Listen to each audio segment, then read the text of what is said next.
good morning, good afternoon, good everything. Hey Hudson, what are we doing? Changing outlet. Changing outlets. What are you eating? A tire. Okay. Yes, so we're changing outlets. After we moved in, we realized there was a ton of outlets in the house that won't actually hold a plug or are a complete fire hazard. Check this thing out. It was behind the couch, and Gary was closing these blinds right here. And when he closed them, there was a spark that lit up behind the couch. And I didn't notice it until just now because I'm getting ready to change the outlet, but that's what happened. It literally probably could have burnt down our house. Luckily it didn't, but I'm changing the outlet today.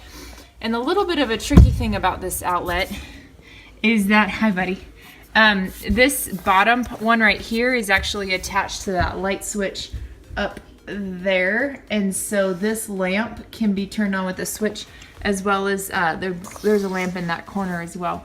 So I figured out how to change that one to wire it correctly so that you can actually use the light switch with it, which is kind of a new, something I'm learning new. And so we're going to be changing all the outlets out. They're going to look like this. This is the new one. So here on this side, I'm going to pull this out in a minute. My power is already off. That's important. I'm going to put my ground wire to this green one. I'm pretty sure there's going to be 2 white wires in there, and I'm going to do one up and one down. There's going to be a red wire in there, which I'm going to put on this top one here. And you always go clockwise, which I recently learned. And so you want to do the wire clockwise around these screws. And then there'll be 2 black wires in there, which I'm going to connect with a wire nut. 1 black wire from the outlet wire, outlet cord, and 1 black wire from the switch. And so that's what worked on the other one, so I'm hoping it'll work on this one. We'll see if it works out.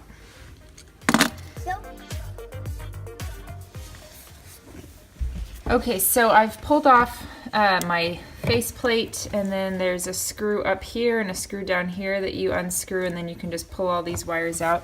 Again, make sure your power's off. So I've never done this before, so this is kind of an experiment for me. This is obviously a really old outlet, and I think I'm going to have to end up changing all the outlets, so I'm just going to start learning one step at a time here. We had an electrician here a few weeks ago that put our fan in, and he said we can change out all of your outlets and switches in a cost about $1,500. But I just went ahead and ordered a box of 10 of switches and a box of 10 of outlets. And I'm just going to do it myself for about 40 bucks. And I'm going to learn as I go. Okay, so here's my ground wire. So I unscrewed this right here, and I'm going to end up pulling that off. Now these are interesting. They're just kind of stuck in the back here. They're not wound around anything. So I think I can just push this down and pull these wires out one at a time. I have 2 red wires and 2 black wires. I'm not exactly sure how that's going to work, but I'm going to have to pull these out and figure it out as I go. Hello. Hello. There's a lot. Okay, so I was wrong about how to get these wires out of the back. Apparently I had to... Well, I'm just talking to the camera for a second. I had to consult the interwebs on this one.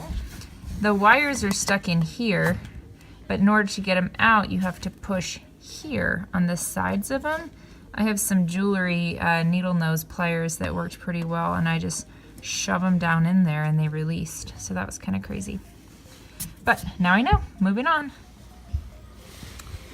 Okay, so we got this all figured out here. My power is off again, so I'm gonna go ahead and unplug it. I just tested it and it works. So now I can turn on that light with that switch without having to actually pull the cords on it. So let me show you this mess of wires that I've been working with here.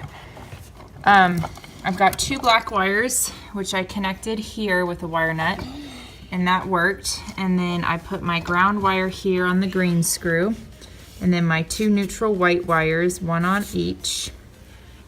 And then I had 2 red wires, which I wasn't sure exactly what to do with.